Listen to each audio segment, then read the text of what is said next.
Yeah. Imagine the weather would be like this in Manchester all the time. Yeah. You'd have billions of people wanting. Exactly. It'd be the new Los Angeles. Well, scales and balances for everything. Right. I was thinking the other day, like, I love coffee so much. I'm glad it has caffeine in it because it means I can't drink it before bed. Right. Because if I was drinking it, 3, 4, 5 times a day, it would lose its thing. It's appeal. Yeah, but now it's like the special thing I do once a morning, and I can only do it once or twice. Right. Any more than that, and I'm shaky and agitated. Yeah, I know. But like that limitation makes it nice. Yeah, because you it's the scarcity of it, the ritual. You gotta savor it. Yeah, and that's why we appreciate this weather so much. Exactly. We've actually had the exact same discussion with Marcus yesterday, but it's really relevant because like when you have so many great days in a row, you will enjoy. Oh, too many good days in a row and you get used to it. That's it. And then the rain comes and you're all sad. But let's give props to the rain. Yeah. Because the rain made this beautiful set, which we've built for $1 million, right? Exactly, yeah. Hope you guys like it. It took a lot of work. 500 people. I mean, when you were lugging each and every one of these stones by hand. Right? And you were just watching me. Yeah. On the side of my can of Coke. And you built this tree. Yeah. From like before I was born. This whole set has been planned since before we were born. We planted that, had people plant that tree for us, just for this show. It reminds me of that movie with Jim Carrey. What is it called? The one where he's like the star of the show, but he doesn't know it. Truman Show. The Truman Show. Truman Show. I've seen exactly 4 movies and 3 shows. I don't know that actor. No, I know Jim Carrey. Jim Carrey. But, real. The Truman. Have you seen the Truman Show? Yeah. It was good. It was really funny when his mates were plugging stuff, oh, how's it going? Did you try the new shaving cream? Now it increased efficiency. You try this nondescript bottle of black liquids. I respect that, Yeah.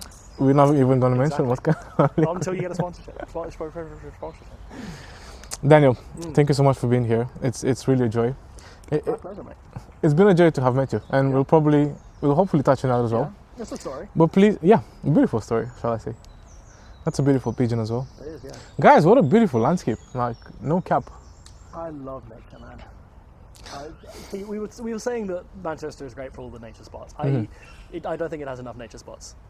Like my hometown, you literally walk a few meters and there's just fields. I really miss that. Is that the park you posted on your story as well? Yeah, what is it called again? I don't want to dox myself here. Oh, all right. but it's like this. It's down south near London, just outside of it. It's a lovely, lovely place. Yeah. Yeah. Do you think there's something the council could do about it, or is it just like it's kind of set in stone now? It's just like so many cities around. So many like buildings. You don't and want buildings down just for a park. Yeah. And I guess just we need to protect the space that we've got, not build into it. That's a good one. This is something they've been making mistakes with in Romania. Yeah. They've been cutting. Like we had all these little parks in my hometown. Somehow they gave permission for them to build huge building towers, and now the city is more polluted than any time in the past. So this is an oasis at the end of the day, right? Like you can still hear the Hummer Highway in the background. True. Yeah. But it does remind you that you are in the city. Exactly. Which is kind of cool because you have access to all these beautiful things, right? Exactly. Because if you were to be secluded in nature, that'll be the full charm of it. Special guest pigeon. Sorry. He's doing something. Get him a mic. What is it called? Cloud chasing. Cloud chasing. Cloud chaser pigeon. Daniel, tell us please, how many times have you managed to injure the same body part? We were talking about this earlier. And you said we'll keep it for the podcast. We are weak, feeble things. Our bodies are not as strong as they were when we were kids. Right. So my shoulder has come out 4 times now, dislocated. Which one? Right shoulder. Right. It's not fun, man. I can tell you that much for free. Ow. I've heard it's really painful. Like. It's not the worst. It's not pleasant. Right. But it's you don't really notice it until you try and move your shoulder. And then when it's back in place, obviously, it's quite a lot. Because things have been, like, the muscles that attach to your, the muscles that go between the two things kind of stretch out. And so even when it's back in place, it's been torn and ripped, and it's always hard to sleep the first few nights. Damn, it's like that when you push it really hard into the gym, kind of, right? But like maybe on steroids. Yeah. Well, the day that it came out, I was at the gym and I did a little bit too much overhead and I felt my shoulder like tweak out and then tweak back in. And then I was larking around later that evening and I knew, my shoulders felt sore because I was working in the gym today. I shouldn't do anything ridiculous. And then jumped on the floor playing a game and popped out. Oh, that's when it happened. So it didn't happen whilst you were at the gym, but not at the gym. right. But it kind of like it paved the way for it, maybe. But it never happens in a fun way. It's always the most embarrassing thing. And then I'm just laying there on the floor like, I've injured myself, help.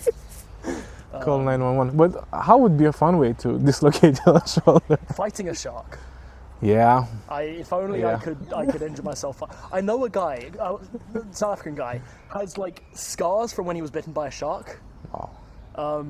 That's the kind of injury you could talk about. Yeah. I can't say, I went to try playing rugby once and in the first bit of contact a guy knocked my shoulder out.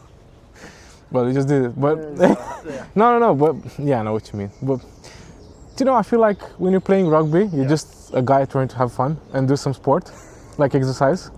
But if you're out there beating some sharks, like they say, it's completely optional. Yeah. Like you say that like rugby players are gallivanting about there. It's pretty big in Romania, isn't it? It is, I think so. Yeah. Have you played it? No. No. I was told. So I used to play football. Yeah. For my local team. Yeah. I was just passionate about football when I was like 10, 12. And they used to have a rugby stadium next to it. And they'd often tell me, you're like heavier, you're like, you should try rugby. I was like, no. Really? I want to leave. Oh, man. It's like boxing, right? For some reason, at some point, boxing had a big appeal to me. I don't know why. But like, my parents were like, no, you're not going there. I was like, come on, mommy, why not? But now I'm looking back like, they saved my life probably. Yeah, it's not good. I remember I wanted to do it when I was like 7 years old. Right. And my parents just were not having it. Probably for the best. Yeah. Okay, look at, is it, what's the guy called? Mike Tyson. Yes. You could see he's suffering from it, unfortunately. Even though he was the biggest. Yeah.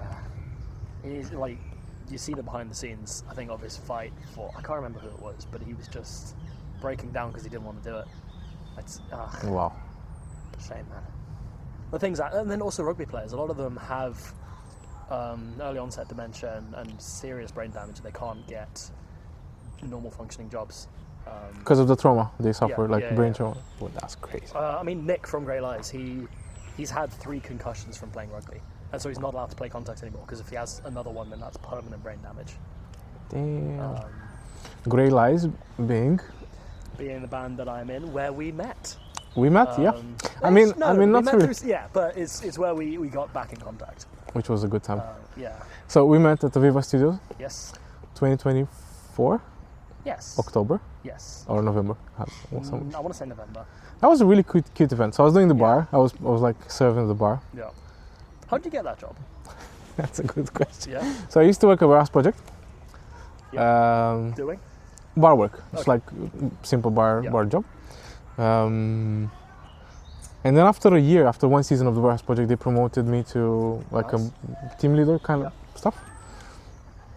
And the same company that was in charge of doing the bar for the brass project, because they subcontracted it. Sure. It's a long story. I don't know, but the point is, it's pretty much the same company that would do Park Life, same company that would do sometimes Yes. Yep. I think they're part of the Yes as well. Aviva Studios as well. I think it's called Super Surf. Also, there's somewhere, the Whedon Show Park rock concert. Don't think about it. They've had the Blossoms, I think 2 years ago, playing there. Yeah. Oasis concerts. So they're in charge of so many places. And at some point they needed people for Aviva. And I went there for a shift. I had a really good time. Nice people there. Really nice people, by the way. And they were looking for someone to work there on a more permanent basis. And I picked up the job. Nice. I wasn't there for long, actually. I was for 2 months. It were nice. It was nice 2 months. I got the chance to meet you, which look at us. The right 2 months. Yeah, definitely. But that was just while you were doing uni. Yeah. I was in uni and just trying to get by with a job on the side. Quite the experience. It's been fun. Have you talked about uni? As in? On the podcast. Not really, not yet. Tell the story. What would you want to find out yourself? So, Romania to the UK. Yeah. Was that for uni? Yeah. Okay. Yeah, so in 2020, it was the last year where Europeans could actually get tuition for the UK. Yeah, so I was really into music beforehand. I think we spoke about this before. I was really big into music. but I realized there wasn't a degree at home where I could do this. Because I was trying like psychology, business. What else did I try? There was one more, geography, like the most random thing. But I was like, let me try out things, but they weren't going to work out. Yeah. Unless it was something related to music, I realized. And yeah, basically, because I found out the opportunity, I used to have a mate that did a similar degree and finished in 2020. And we spoke a bit about it. And I was like, yeah, go give it a go. It's fun, you know. Yeah.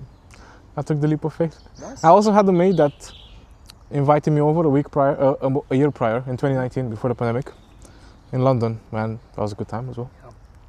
Yeah. Okay. But let's get back to the career line. No, because I want to talk about the event we met at first, because that was really fun. What was it again? It was a sip and paint thing. Sip and paint. So, that's a long story as well. So at church one time, a guy turns up and he seems really cool. Nice. And he does a load of creative networking stuff. It's not SK though, is it? No, it's Seth. Guy Seth. All white. I know glasses. Seth. We recorded the Futureworks together. Oh, did you? Me and him. Yeah. He's such a cool guy. Absolutely cool guy. I love that he always dresses in white. Yep. It's so cool. Shout out Seth. Shout out Seth. Great Yeezys as well. Sorry? Yeezys. He has some nice Yeezys. Oh, nice. Yeah. That doesn't surprise me. He's a stylish man. No, he's a great guy. So we were doing... No, what was it? I think we just kept in contact. And he's part of a separate... I think it's called the Known Collective. I have been munching it. It's called the Known Collective. And they were doing a kind of gospel set for this sip and paint event. And they needed someone to play the box. And Seth knew I was a drummer, so he just messaged and said, hey, we need a drummer. Wow. Can you come play? So we did some practices for that. And then, that's what brought me to Aviva Studios, where we met you. Was it your first night doing it? Mm-hmm. That's crazy. We only did it once. Only once? Yeah. It was a lot of fun. How does this life work? Isn't it crazy? So crazy. It was a random guy turning up at church that brought me to a random other event where I met you, where the band recorded our first singles, which are on Spotify. Great songs as well. Yeah, we had a lot of fun with that. And then, which led to us doing the podcast, because we had a bit more time to hang out. So it's crazy. Crazy things when you live in Manchester as well. You just meet people. That's it. I feel like this is one of maybe the more special things about Manchester. It is a big city. I mean, the entirety of Great Manchester has 3 million people. Yeah. But at the same time, because you have this small inner city, like the city center. Yeah, you have so many events, so many places. It's crazy how much you can pack. Yeah. And you're right. And also because you have this cultural diversity. We were speaking about it that in Copenhagen I didn't find it as much. There was still some, but certainly not to a degree you seen here. Yeah. But I think a lot of Manchester's culture is around being different as well. Right. A lot of the kind of creative projects that have come out of Manchester are all very alternative and weird and wonderful. And you get that stuff in London, but because London is such a hub of everything, you get all the basic stuff and all the kind of mainstream there as well. Yep. It's cool. Any acts in Manchester you've been inspired by? Maruja. Maruja. I'm a huge fan of Maruja. How do you spell that? Maruja. Okay. They're a small kind of, I want to say like, maybe, I don't want to claim a genre because I don't know enough about all the different subgenres going around. Yeah, don't worry. But roughly. Like very punky, very noisy. The lead instrument is a saxophone, which is really weird for that kind of genre. Wow. And it's done so well. Guitar is kind of in the background, like more atmospheric. Bass doing, their drummer's insane. So I've been meaning to go see them live. Next time they're in Manchester, I think I'm going to make an effort. Yeah. But they're so crazy. Where did they play before, or where are they usually playing? I don't know, all over. They're touring at the moment. They just put out an album last year, which I think was one of my favourite albums of the year. They have some really good songs in there. What is it called again? Painter Power. Painter Power. Yeah, speaks a lot to a lot of social stuff happening at the moment, which I guess any good band will do. Nice. Yeah. That is awesome. If I was a smarter man, I could elaborate more on that. Oh, don't worry. I just like the noisy music and the good drumming. You have an evident passion for music. I love music so much. Which was the spark? Because that's how we started speaking, right? Like, yeah. I was looking at you guys. You played with so much passion. I remember that. Yeah. I wasn't remembering the exact name of the event. Like it was called Sip and Paint, but I remember there was such a nice, calm vibe. People were like drawing. Yeah. They were having some wine, sip and paint. Yeah. And you'd be doing that music there. I might still have some videos. I'll have to check on Yeah? the old phone. Yeah. Oh, please, because I don't think I've got I any videos. hope I of that. have some. Yeah. I'll have to check. Yeah. Yeah. Send them over. Because I remember I liked this so much, but I'm not sure if they would allow me to film it. Sure. I'm not sure. I'll check though. Yeah. Right. So yeah, that's when we met, and then basically you were looking for a recording space, a recording room. I was looking Yeah. for someone to record with. Yeah. And it was the perfect match, I guess. We went in, we did 4 songs, I think it was. Yeah. And 2 of them we went ahead and turned into the singles on Spotify. Yeah, what are they called? We got Frozen in Place, which was the first one we put out, and Keep Walking. And I love what Nick did with Keep Walking. It was very good. Yeah. Yeah, all thanks to your guys' recording. All thanks to your passion as well and the creation. No, but it was a nice synergy. I mean, we did have a few trial sessions before, remember? Because it wasn't, But they were special. Yeah. We were tracking quite a lot. Did you end up submitting your mix of it for your project? I don't think I did. Okay. They asked me to do an electronic one eventually, I think. I can check though. 'Cause Sure. I'm- No. Yeah. But was it nice to get some experience recording a live band when you were more used to doing kind of electronic? Oh yeah, it was fun. Yeah. So I did a couple more beforehand. Yeah. Like in the first year of uni, we had to do it again. Yeah. Basically, the way uni worked was every year you do pretty much the same assignment. Yeah. But every year is becoming more see. complicated, right? That's cool. Yeah. Yeah. Because the first year you'd learn recording, that's it. No mixing, no mastering. In the second year, you learn more advanced recording techniques. You'd get into mixing a bit more. And then in the third year, they would teach you mastering in the audio engineering degree, which I wasn't part of, and eventually I moved to music production. But yeah, so when we met, you already were with the band. How did Grey Lies start? Oh, that's a good story. I want to hear it. I don't think we spoke about it before. I love telling this story. We're listening. So, I moved to uni, fresh-faced, less of a beard, Manchester, blinking southerner, don't know anyone, and I want to get involved in some just stuff. So I'm looking through the societies list, and there's a vinyl society where they basically voted on an album every week, and you'd go to a certain bar. Are they okay? So terrible case. They'd go to a bar, listen to the album that everyone voted on, and just chat music stuff. Nice. Which is very cool. And on the group chat for that, someone was advertising, "Oh hey, I'm looking for a band." I make some quip about being a better drummer than the other guy who responded, and I get added to a Snapchat group chat. Okay. Myself, a singer, bassist, and a guitarist. And so we're jamming for a bit. There's another society called Gigs and Bands. And they had like this newsletter that went out every month, and you could sign up to have your name in there saying, "Oh, I play this instrument, I'm looking to play this genre, I'm looking for bandmates, or with this band, we're looking for people." And I get a message from a guy saying, "Hey, I play guitar, I want to start a band. Do you want to jam?" Nice. And I'm in this other band from the Vinyl Society, so I say, "Oh, sorry, I don't know if we're looking for a second guitarist, I'll let you know if anything changes."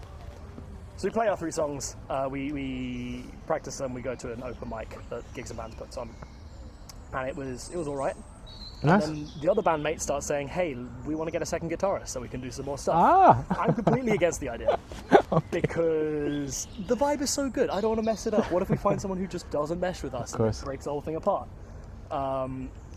They don't make an effort to find anyone, so I think, okay, I've got this guy who messaged me, let's see what he's like. So in comes this dashing Swiss man into the practice room, woos us all with his sick shredding, and kind of, obviously he's going to be the lead guitarist. Right. So we're playing as a group of 5 for a bit, and then... You're being the drummer, right? Yes. We didn't mention, I think. Yes, drummer. Yeah, you'd be drumming. Yeah, this is your starting point, so to say. Yeah. Yeah, right. So eventually... Good drummer, I have to say. Sorry. No, take it, please. If there is one thing I can do in this life, it's play drums. You're doing it great. And I'm not the greatest at that, but... You do it. I know people don't like to take compliments in this regard, but I actually spoke to the guys we recorded as well. We've seen quite a lot of bands coming over, you know, but your timekeeping, your groove, your sense of like, sometimes even improvisation, it was good. Thank you, man. I appreciate that. We'll pass through this though. Sure. Just take it. Okay. I will. It was good, right. So the singer sends us a message and says, "Hey, I don't think this is working out, I'm going to go join another band." Right. So then we're like, okay, well, this is going to be tough. We're going to have to find another singer. Maybe maybe Nick. Nick is the Swiss guitarist. Right. He's the guy who comes in and woos everyone. Maybe he can do some singing. We go for a pint.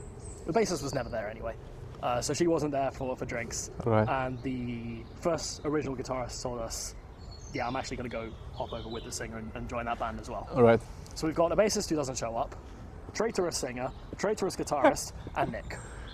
But me and him clicked really well. Of course. So we start jamming, writing some songs. Just you two. Just us I two. remember you told me that before. Yeah. Yeah. Right. So Grey Lies. It was just me and Nick for a while. Right. It wasn't called Great Lies at that point. Did you have a name for it? No. Right. We were struggling to figure. We were playing in the practice room, right? And one person walks in and they're like, "Oh, you guys are really cool. Like I can." I know good music when I. And she said she would come back another time with a band name for us. But she didn't. No, never again. Never saw her again. If you're out When they'll play O2, they'll be like, "Listen, lady, we found the name. It's Grey Lies." But that was still the point where you didn't have a name, right? Yeah. Right. So So. we played an open mic Where? in the student union. Okay. This is Uni of Manchester, right? Yeah. Right. So we kind of had summer then. We both went off to our respective hometowns, came back, and we needed a bassist. So we played our first set with the Rock Society, just me and Nick. And this, I think we put a message in the newsletter again, saying we're looking for a bassist. And this guy called Jack Salmon messages us. Incredible name. Nick Frost, Jack Salmon. I'm the only one with a boring name. No. But yeah, so he comes along to see our set, and he's like, "Oh, sick! This is cool music." Let me come over to a practice sometime, and he does, and he gets on well with us, picks up the songs like that, Nice. and thus the trio of Grey Lies was born. How did you get to this name, though? I don't know. Did you just... We needed a name for that first Rock Society set, Okay. and I think we were like spitballing a couple of ideas, and suddenly Nick came up with Grey Lies, and I was like, "Yep, that's it. I like that. That's it." It sounds punk enough, or It's so hard to find a band name that hasn't already been chosen. True, right? But I am a big fan of Grey Lies. I think it works well. Yeah. Yeah, It's not black. It's not white. exactly. not a little white lie. It's like it's a bit in between. Yeah. Nice. But it's cool. Like, how would you describe your music to people that haven't listened to it yet? But hopefully will on Spotify. Grey Lies. Our Spotify songs are probably more like alt rock. Alt rock, right? I think we've got some more pop metal stuff coming out in the new album. We've recorded an album that's going to come out sometime this year, hopefully, if Nick can crack to and do some mixing. He's doing a great job. Can't wait to hear it. It's the exciting stuff, really. Yeah, so kind of pop metal, alt rock, that kind of vein. Very broad, but such is music these days. It's good to have multiple influences, though. Yes, To not, yeah. you know, because I feel like you're missing out on Yeah. creativity output when you're like limiting. You're like, I'm only making house music. Yeah. Like, Do you find yourself listening to the stuff you make and just thinking, "Oh, that is taken straight from this person that I listen to," or "Oh, this is a very this person thing"? especially when I started out the very first years. Looking back, I used to be a big fan of a band called Minilog. They're not together anymore. It's like it was a duo, not a band. Electronic duo from Sweden. And I used to be a huge fan of what they did, and I still am. Like even their solo projects, absolutely fantastic stuff. But I got to a point where I was admiring them so much that I started not copying, but like being really influenced by what they're doing. Yeah. Because I kind of understood they had this like trancey way, almost like they started from psytrance, Yeah. and then they moved into more like minimal techno, Yeah. but still had that hypnotic trance. They'd have 17-minute songs. That's so cool. They would just keep you there, right? Like Yeah. you'd have the same bass line, things would slightly change, like tweaking the synths. They come in with pads, big breakdowns, you know. Yeah. Really, nothing was in your face. It was just really chill music. Yeah. So I really liked that aesthetic. So yeah, to answer your question, it didn't happen, but it feels like the more you do it, the more you begin to. You know, now that you said it, I realized something. You do end up being a collection of every song you listen to and every artist you enjoy. Mm-hmm. But I guess the more you listen to and the more diverse, you're gonna become something unique because you're like the sum of. Everything dilutes so much that you can't Right? notice one individual thing, but the influences are still there. Yeah. I saw a thing a while back that I love, which is we are a mosaic of the things and the people we love. Like stories of, "Oh, I only get this takeout because I was around a friend's house and their mum ordered it for me, and now that's just my go-to at this takeout." Awesome. What takeout was it? It was just what I thought there was like an actual takeout. I'm trying to think if there is. an Maybe example one of that. I used to hate rain, but I have a friend who's from Egypt who, because they don't get much rain there, whenever it rains in the UK, freaks out because, "Oh, it's rain, we don't get rain." That's awesome. And so now I've got a newfound appreciation for rain. Me too, man. Yeah. And it's so nice to have it when you live in the UK, especially. Exactly, yeah. Because there's so much of it now. To me, it happened in Oslo, actually. I was visiting for a few days. And I remember I was going to bike for 20 minutes around the city. Yeah. And it just started raining. And I was pissed off. Like, Yeah. And then I was checking the bike rental app. Yeah. And it said, the weather outside now is, like, the forecast is rain.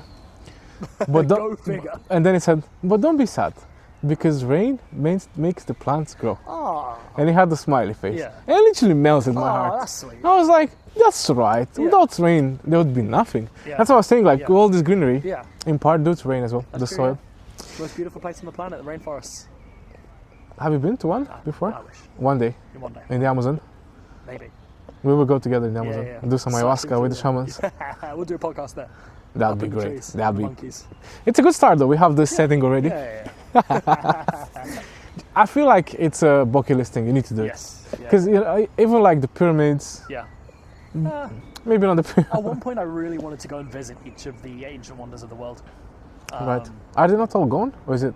Oh, sorry, maybe the ancient ones are gone. All of the wonders of the world. Or So, like I'm trying to remember what they are now. The pyramids, is it the one in Greece, the temple? the Colosseum. Colosseum, yeah. That's Rome. Maybe what's in Greece? Temple. The temple, I forgot the name. That's like the Somebody's olden one, yeah? Yeah. All right. Wall of China is probably one. I don't know. Stalford? The Great Pyramid of Stockport. It was in no way like any. Yeah. It was just a joke. Because I remember seeing memes of like, you should visit the UK. You know, there's all these reels with hidden spots it's like you never knew about. And then they show these beautiful forests. Yeah. You have the waterfalls, people were enjoying the nice. They'd be like, visit Birmingham now. And I was like, the wonders of the world. All the best places in the UK. You've got Brighton, you've got Norfolk, you've got Wigan. Birmingham. It's a cool place though, still. It's got some nice things in there. It's really large. I think Georgia Smith is from Birmingham. I think, I'm not sure. I don't know who that is. He's like a singer. Oh, okay. Good singer. Yeah. I think it's spelled like Georgia. Sure. Anyway, so when was this happening with Nick? Wait, let's go a bit back. Yeah. Okay, so people won't know this until I mention it now. Yeah. That was great. That'd be sorry. But you said you are from South Africa. Yeah. Elaborate, please. So my family was there for a while. I think they first moved there in 1903.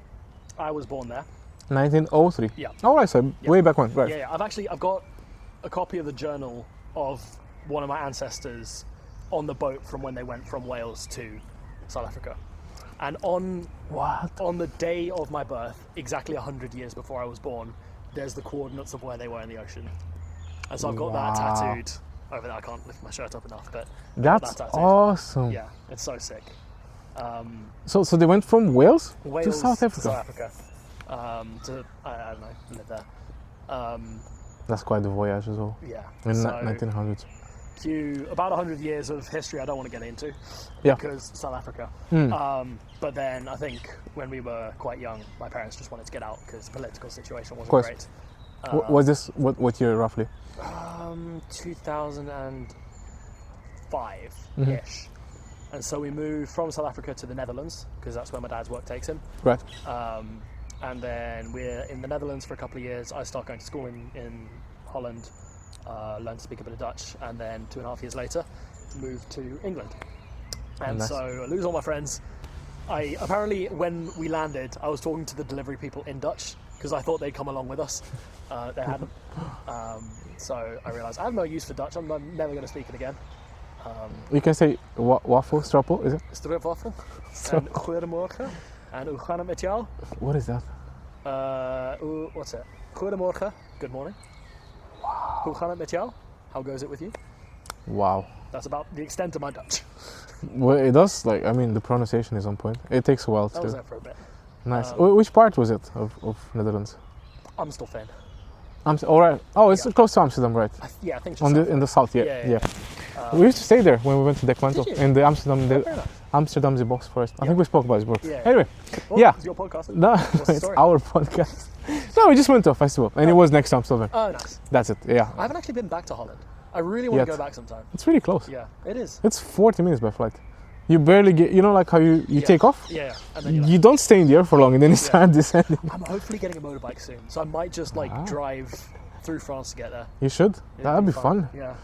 Literally yesterday when we had the podcast with Marcus, which would have been... Watch it. Yeah, which would have been recorded. Sorry. You can have some of mine. No, it's fine. We'll share it. Okay. You are my brother. Amen. You have no say. These are our raspberries now. Communist theme. Sorry. Carry on. He was saying how his father with his brother. So his father used to be 18, as everyone. A lot of people used to be 18.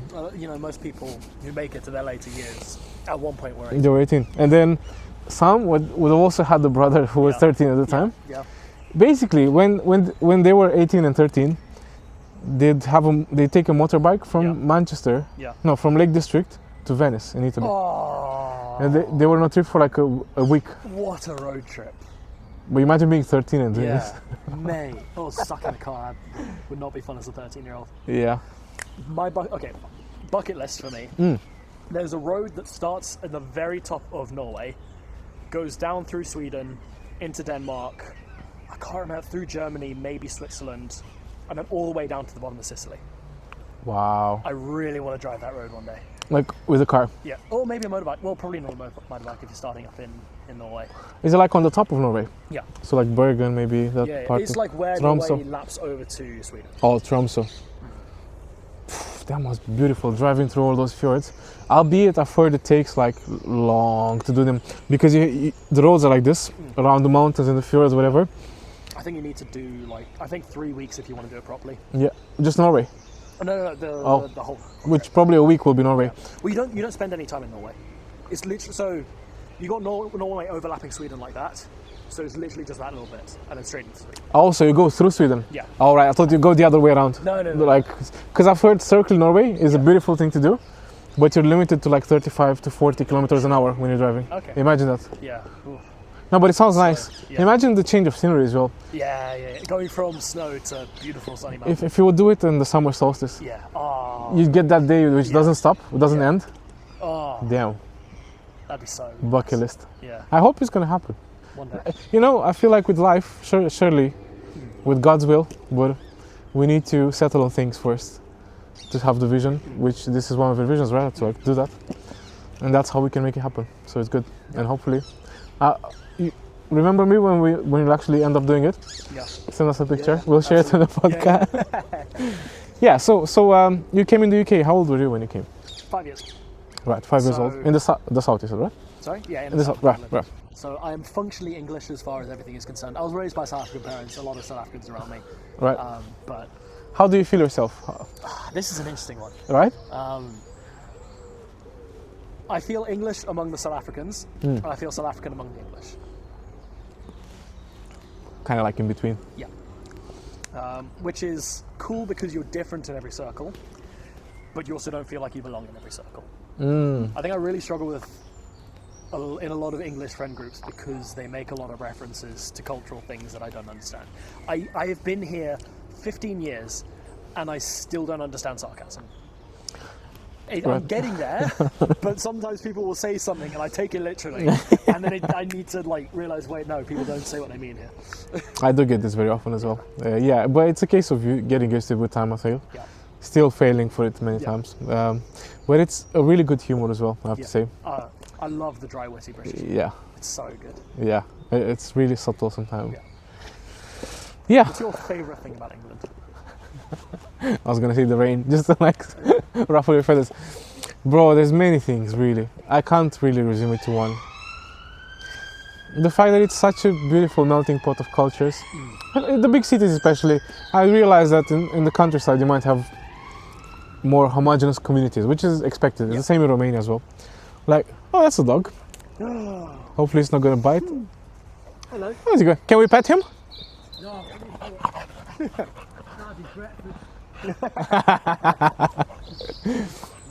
Okay, he got his balls into the seafood plate. He's a big fella. Yeah? That's always cold.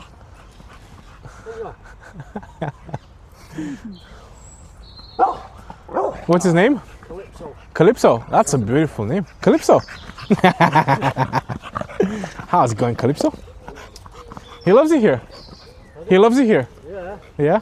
He loves just being out. Of course. He's a dog. Don't fight. Have you played GTA 5? I have, yeah. It reminds me of Lamar's dog. Oh, yeah. Do you know the one that follows it through every mission? Yeah. How long have you had him? About 5 months, 6 months. Oh, sure. I took him off a guy who he got another one, his brother. Yeah. But he wasn't treating him well. And they were scrapping. Yeah. Because he was leaving them on in the house on their own for ages. Oh, shit. Oh no. So He can mess you up. Yeah. I've never seen that in my life. How old is he? 3. Sure. I used to have his sister, but she died last year. Oh, I'm sorry, boy. He's a bit of a Dumbo compared to her. I was gonna say if he ate this. Where are you from? You South Africa or something? No, I'm South African. You're South African. Yeah, I'm South aren't He's you? Romanian. That was a really good shout. Yeah, I'm from Romania originally, but I've been living here for the past 6 years. Romania, Romanian? Eastern Europe. Yeah. You don't sound Romanian. Should I thank you? Yeah, I've been living here for the past 6 years, so slightly You British. should at least have a bit of a Manc accent by now then. A bit, love. Are you man born and bred? Yeah. Whereabouts? Just over there. Oh, nice. And then, well, that was my first school over the other side, you know, like the, where the U March is. Yeah. The green bridge before U March, Yeah. on the other side of it, just as you come over on the right hand side, there's a little primary school, that was my primary school. Oh, wow. And then we moved out into the fucking sticks. Sure.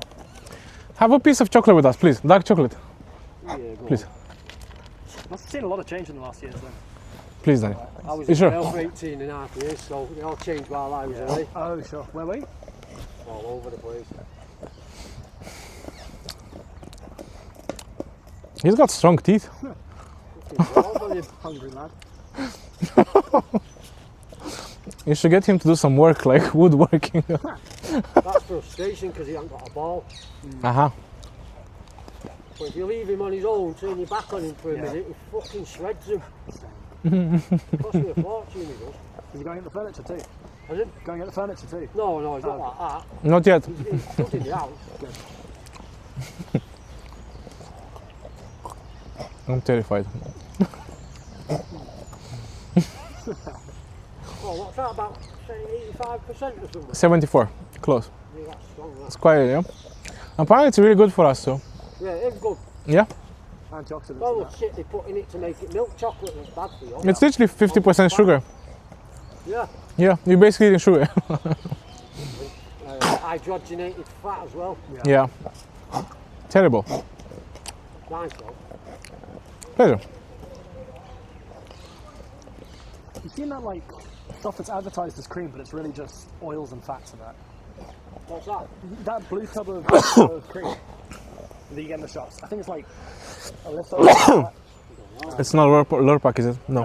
It's like marketed as double cream, but it's 20% milk, and then the rest is just oils and fats. Yeah, that's like them. Lurpak, I didn't realise Lurpak Yeah. is rapeseed oil. Yeah. Not all of it, but it's like 78% Yeah. butter and then the rest is rapeseed. To make it more spreadable, isn't it? Makes it soft. Yeah. But one of the jails I was in outside, there was just fields of that rapeseed oil. It's fucking yellow for as far as you could see. They do 2 rotations on the crop. Yeah. That's why they do it. Yeah. They do that and then wheat, I think. Draining the soil though, if they're optimizing that much. What are you up to today? No. Just like come and walk in the park. Yeah. Lovely day, innit? Do you support Manchester City? Of course I do. Has to be, right? I saw the blue, I was like, do you think they're gonna win this year? It's theirs to lose. Right. Who do you support? I wasn't going to say United. I don't care, mate. um, Never been like that. But when United were doing well, yeah, when they were in Europe, yeah. obviously I support United. It's the city, right? Yeah, the city of Manchester itself. Yeah. You know what? I used to really like, because when I was back home in Romania, I used to watch Manchester United in the era of Sir Alex Ferguson. You'd have Cristiano Ronaldo at his peak, Evra, Rio Ferdinand, like the actual legends. You'd have Carrick, who's now the coach, right? Like, I actually saw him play. So obviously... The first stamp to Ferdinand. Is he playing now? No. He was a defender with Ferdinand. All right, maybe before. From Sorry. I think he's from one of the Eastern European countries. Jack Stamp. Yep, some. I think the one was called Nemanja Vidic. Yeah, Vidic. Vidic was from Serbia, I think, Yeah, right? Vidic was good as well. I Yeah. liked him. Strong lad. You had no chance against him. When Pep goes, Company will be City's manager. Sorry? When Pep goes, Yeah? Vidic and Company will be City's manager. You reckon? What? He was like a staple player, right? For a while. Yeah, he's like defender. Yeah. Brussels guy, I think, from Belgium. Yeah. Yeah. Well, he's married to a Manchester girl from down the road. How is he? So he lives here. Yeah, he's an honorary man. Nice. Isn't he? To be fair, the mansions they have down south, like I've only heard stories about their gated communities. They're absolute. There's more millionaires per square inch in Altrincham, Cheshire, Yeah. than there is anywhere in the country, Wow. including London. Wow. I'm not surprised because it's quiet. It's a fucking money area, isn't it? Yeah. It's where all the football live, Old Hilly Edge, Simply. Yeah. What's the other place called? Hale Barnes. Hale. Yeah. There was one more. We're down the road though. Yeah. Yeah. That's awesome. I mean, good for them. He looks like he's ready to finish it all. Well, he will do if he can. Having a good time?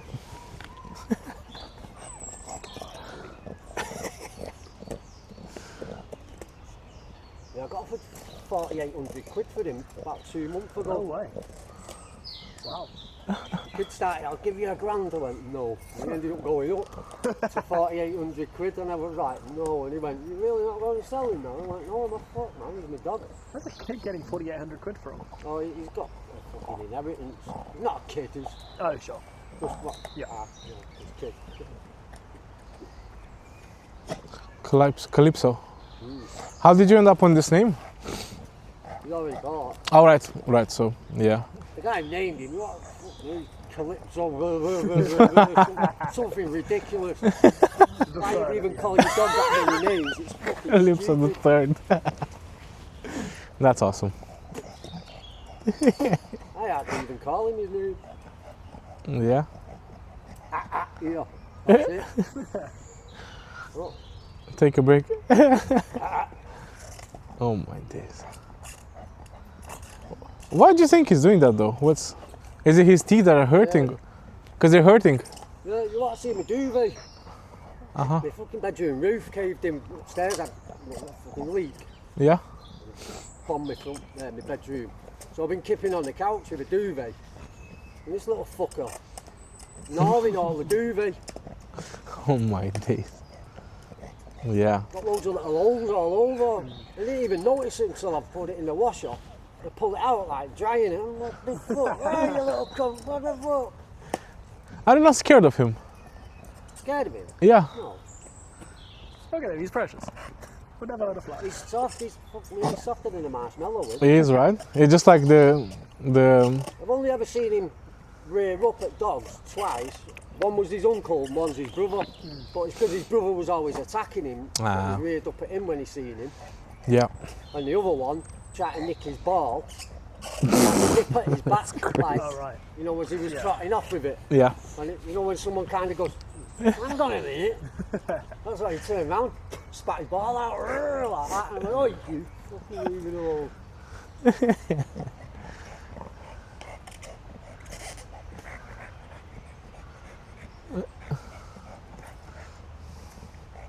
I need to answer your question. So basically, we're doing a podcast now as well. For I'm doing a podcast with Daniel now. And he was asking me what I love most about England. Right. And I was gonna say this, the fact that you can have interactions with people without knowing them. There's this like openness in the culture. Wouldn't get You this can in stuff. Romania, can't you? Not really. People are not used to it. I used to live in Copenhagen, so I went to Copenhagen for 5 months last year, just to try out a new place, right? And you don't get that there. Like, people barely speak to one another. They'd only speak if you're like in big trouble, like you're almost close to dying. Yeah. And even then, it's like, maybe won't. Yeah, just the cultural differences, right? Like, yeah. I find that it's a lot like that around these places, though. Right. You know what I mean?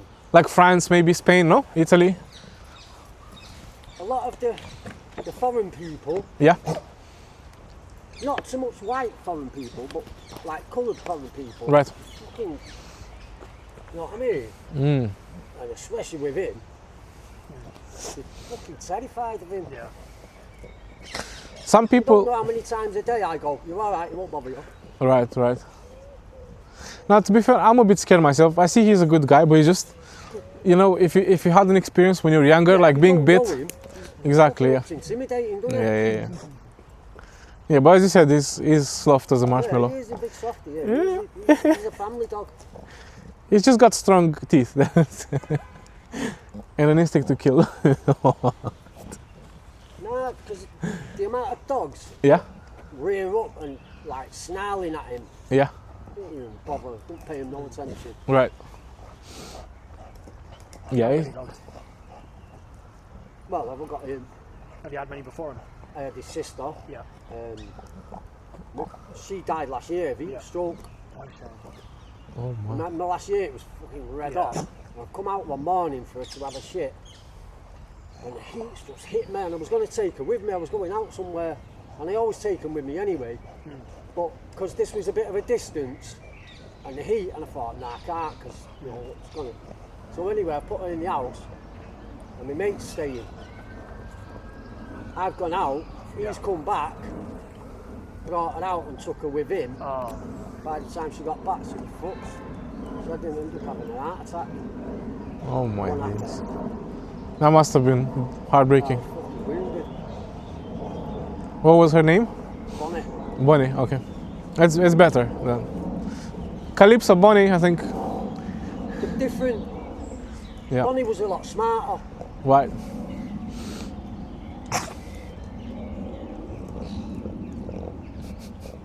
She was a good colour as well. She was a violet.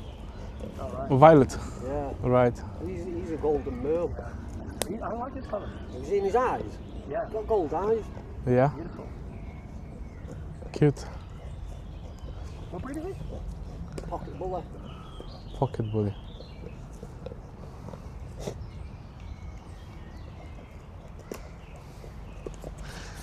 Well, That's more than normal terriers. Well, you've got the XLs, what they banned. Yeah. They're the smaller breed of them. Yeah. They But banned that's them all because right. they're fucking big and powerful. I mean, look at him, he's ripped up. Yeah. yeah. Also, they were even bigger, even larger. The XLs, they're fucking up here. Oh my god. Fucking heads on them. Some of them are like that. My mate used to breed them. That sounds like a killing machine. Well, they are. What they were bred for? Actually, Yeah. to kill people. No, they used to No, be not- fighting dogs. So they'd kill one another. Yeah. Oh Back in my Western days. There's a lot of that goes on in Europe, Eastern Europe. Oh my You know, days. pit fighting, Terrible. dog baiting, Oh my days. That sounds bear absolutely baiting. terrible. So we only have 10 more minutes of the podcast. Well, I'll have to wrap it up with Daniel. Yeah, But it was long, lovely to not chat to gonna you. make tracks anyway. It was lovely to chat to you. What's your Thank you. names? I'm Tudor. I'm done. Tudor. Tudor, like the Tudors. Tudor. Yeah, yeah. Tudor. Awesome. What's yours? I'm Dan. Alright, Dan. What's your name? Tudor. Mine's Jay. Nice to meet you, bro. God bless Nice to meet you, both Jay. of us. Take Have care, a man. beautiful day. Enjoy Calypso. Nice chatting with you. Yeah.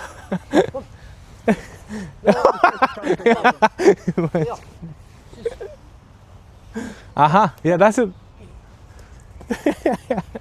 Have a good day, mate. Thank you. Thank you. Dan, he said. Is it Jay? Jake. Jake. Thank you, Jake. Have a beautiful day.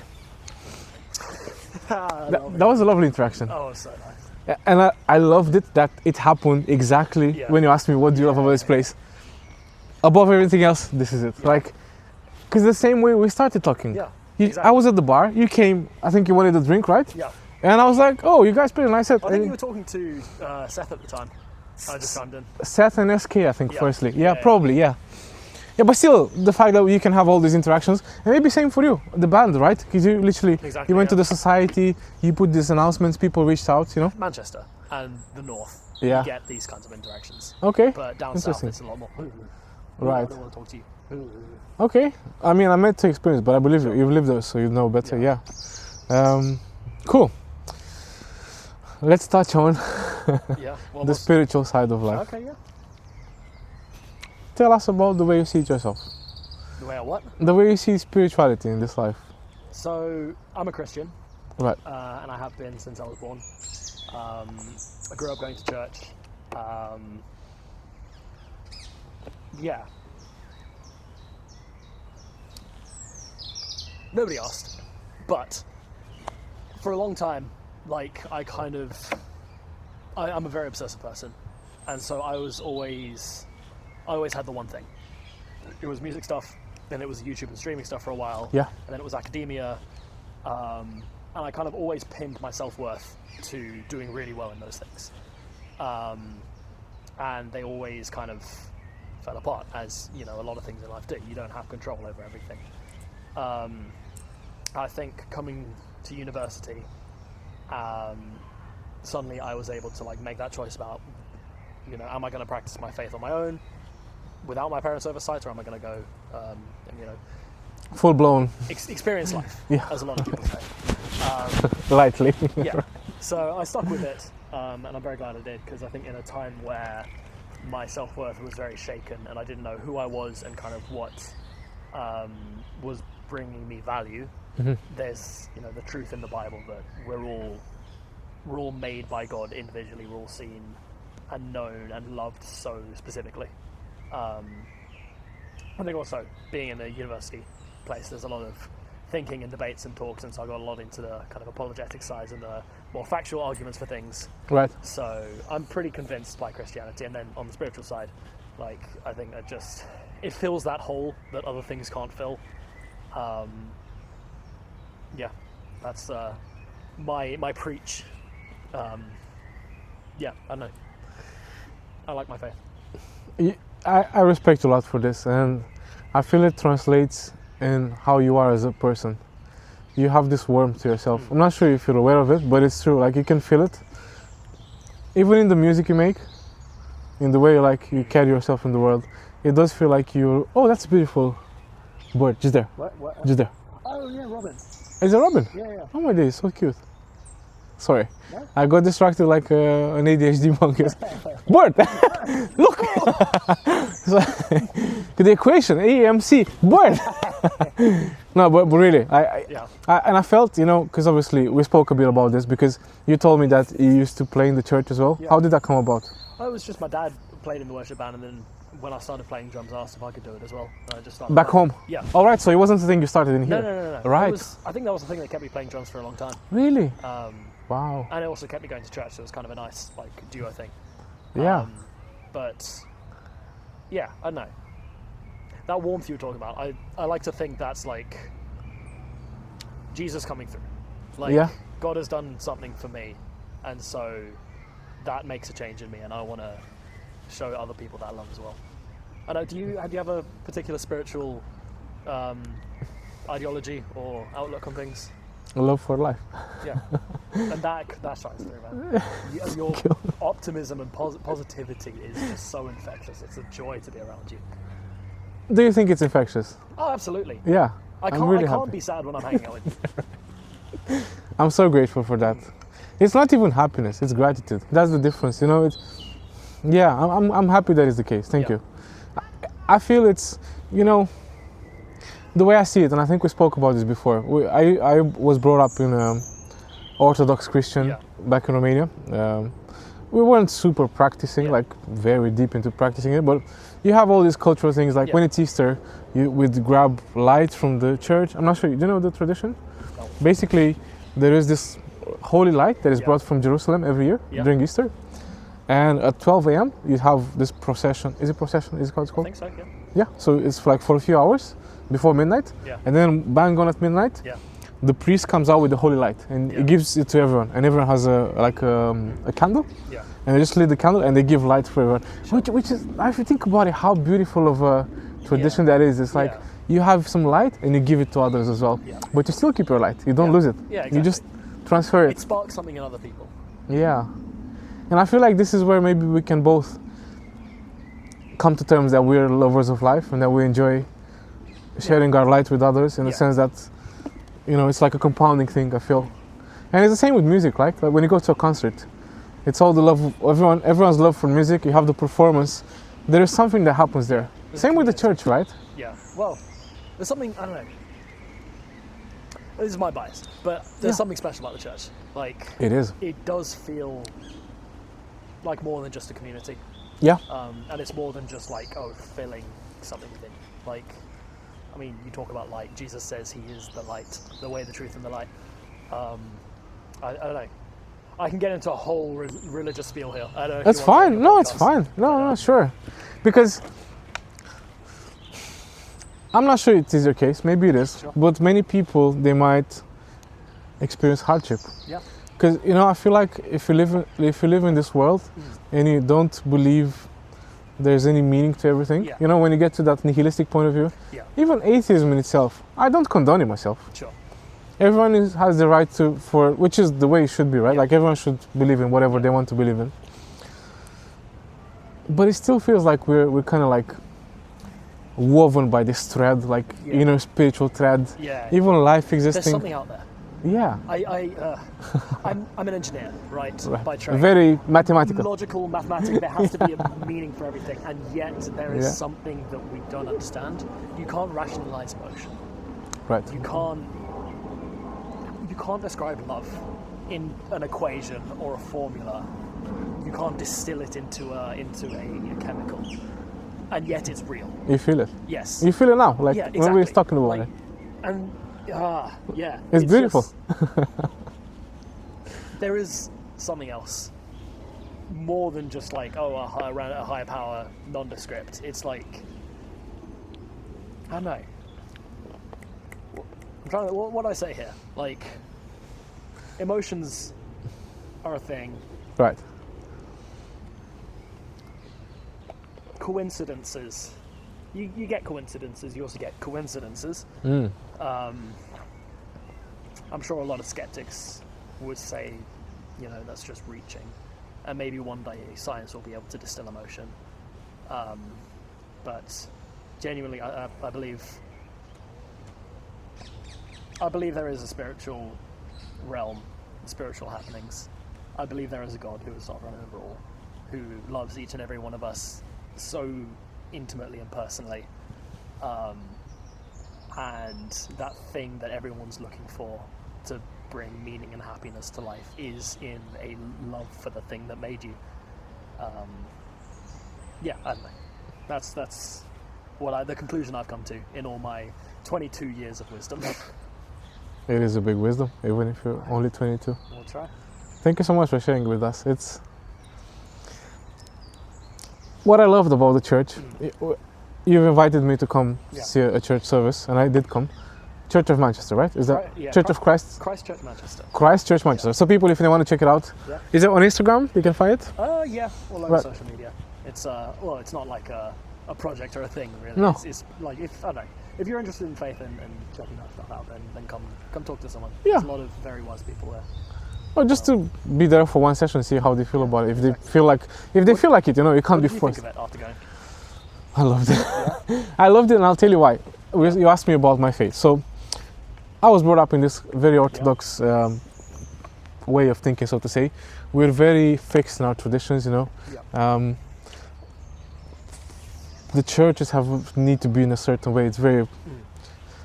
But I loved it in here that you feel you have a bit of leeway to be yourself. Yeah. To begin with, the fact that you play music in the church, but not just... We do play music as well, but it's like choir, different like special church music. That's the genre, right? It still is the case for you. Like, it's still church songs, right? But like, you have a drummer. You have. It's like a rock band, like an indie band. I like an indie band. That's how I saw it. I was like, damn, how is this possible? Because at the end of the day, if you think about it, our first modes of communication weren't words, they were sounds, they were music, right? Yeah. And for so long, probably hundreds of thousands of years, we'd gather in places like this, we'd make a fire and dance around it, we'd have people singing. So the fact that you can have that still in this century, especially when now the world is so chaotic in many respects, right? The fact that you have this oasis and the fact that you can meet with people there in a certain context and really share what you feel like about world, right? You're right, there is an energy you can feel in the air, which is beautiful. And I feel like even if you don't believe in God, just being part of such a community of people that have the love in their hearts can elevate you to the point of being like, well, maybe living is worth it. Yeah. Which is a great start. Yeah, absolutely. Because it is. Like, life is so beautiful. It is. Even with its tremendous hardships. I don't know, there's something about it, you know, like... Life is good, man. It is. Even when it's hard. Yeah, exactly. It can be hard and good. Yeah. Well, nothing worth doing is easy. Uh-huh. I don't know if I hold to that. No, thank you. The important things are not going to be easy. Yeah. They're going to take work, pain, no gain. Even if Christ is next to you, we have a saying in Romanian, my grandma is always at it. Yeah. It's like, God gives you, but you need to work for it. The way I've heard it is, God will steer, but you must row. Same thing, right? Which I love. Yeah, so you get the help of the universe, but you still need to be at the helm of everything, because you are. How do you feel about free will? Is it the free will versus destiny thing? Well, you can't love without free will. Okay. If I had a robot tell me that it loved me, I wouldn't believe it, because someone's just programmed it to say I love you. It's not got a choice to say otherwise. Right. So it can't love. And again, I would make an argument that's one of the proofs for God is that we can make those choices. And if the universe was deterministic, then our values don't have a moral weight to them, and we can't control anything. Even my movements that I'm doing now while I'm talking to you, I'm consciously thinking and choosing to make those movements. The universe I wasn't predetermined to make that symbol with my hands. Right. I've just done it because I've chosen to make an illustration that way. Birds! Birds! But multiple. Sorry, that was in English, birds. I'm joking. There's no birds, by the way. Well, I was looking. Regardless. You tricked me. I got in the way of sins. Birds. No, joking. But beautiful birds, by the way. Like, all jokes aside, lovely ambience. Yeah, I don't like the birds in England. They're so Really? dull and grey and boring. Maybe the robin, maybe the blue tit, but I mean... Is it the songs or how they look like? How they look. The songs are quite nice. What kind of birds do you have in South Africa? I wouldn't know. I wasn't there for very long. I've heard stories of the hardidars. Where The what? Hardidars, they're called. Is that a bird? It's a bird. Right. I think the one story I've heard is you'll just be sitting there and it's a completely peaceful, quiet day. You yell, ha! And the birds will go, dida! No way! It It would call you back. Yeah. It would respond to your call. But they're just crazy. so loud. Right. It's loud and irritating, I think everyone says. But again, I haven't been there in like 15 years. Yeah, that sounds fascinating. Yeah. I want to, and thank you for sharing it. I'm gonna check it out actually. I'll look it up. I want to see it happening. Yeah. I think I've seen it before with monkeys or like gorillas or something like that. Yeah, Like yeah. baboons. I'm not You even start sure. making gibbons. You start making Gibbons, noise right? and then they all get excited and they start going as well. Or like you gesticulate in some way. Like yeah. I wanted to touch back on the subject we were speaking about earlier, because whilst I do believe in spirituality, I do believe in a force. A lot of people nowadays, they call it the universe, which I don't think is wrong, since... Wait, let me continue. I'm putting something on my teeth, don't worry. Don't worry. No, you cannot, you are free to not agree, that's absolutely fair. But the way I see it is the following. In this world we have multiple religions, right? You have Christianity, Hinduism, is it Jewish religion? Is that how it's called? Jewish, right? Muslim, Buddhist, you have all and there's more, obviously, there's a lot more.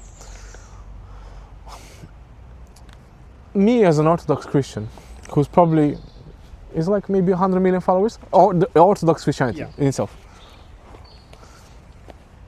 By the word of the book, I think it's in a way it says, this is the pure faith. It even rejects like Protestantism, Catholicism. It just is like, this is the way, no other way. You are the one that has the truth. Yeah. And pretty much almost every religion has this, every like subdivision as well. I think Muslim religion has the same thing, like, and probably others as well. Which now looking back to see how they evolved, I think it makes sense, because that's maybe how they were able to grow their adoption, you know? Sure. Because if you're like, oh, well, there's this thing, and then there's this thing, but then there's this thing, it's almost like, well, I'm not going to believe in anything, you know? But if it's like, no, man, this is the truth, your family believes in it, you should go for it as well. Yeah. What I find fascinating is that all of these subdivisions of religions, pretty much, not fully, absolutely not fully, but pretty much, they do speak to a similar message. Be kind, be loving, love the one that's next to you. I'm listening. I'm just pondering. Myself as well, because, and I think it's just an observation. Maybe I'm right, maybe I'm wrong, but the way these religions worked is that they were tailored to their culturalism, right? Because maybe in the Jewish religion, it would be in that region, right? The more Middle Eastern, maybe same with the Muslim religion. Maybe Buddhism would have someone that is from Asia, you know? Yeah. And all these kind of things, Christianity, so in a way, I don't want to pronounce myself as having this certain faith and that faith only, because I don't want to exclude other people around me, you know, because that's my only gripe, it's not even a gripe, like, I've heard this beautiful saying before from someone in Romania, and I so agree with it. In a world so troubled, with so many problems, so many fights between people, we should stop looking at the differences we have, and a lot more to see that we have so much in common. You know? And that like resonated so deeply with me, because it's so easy to say, well, you have a big beard and I don't. Screw you, man. You're from South Africa, I'm from Romania. Can I offer an alternative perspective on that? Sure. On that last bit that you said? Sure, it was far-fetched. I think we should look more at the differences between us and rather celebrate them. Oh yeah. Because if we, I know, that's kind of what AI is doing. Is looking at all the similarities in human language and saying, okay, this is what the average is. Right. And in a world where AI is becoming so, what's the word? I don't want to say oppressive, but it's everywhere. We're losing humanity because we're losing the differences. Yeah. And likewise, you say one of the brilliant things about Manchester is it's a melting pot of different cultures. That's something to celebrate. We shouldn't be saying, oh, everyone should become Mancunian or Manchester should become the average of everyone. Yeah.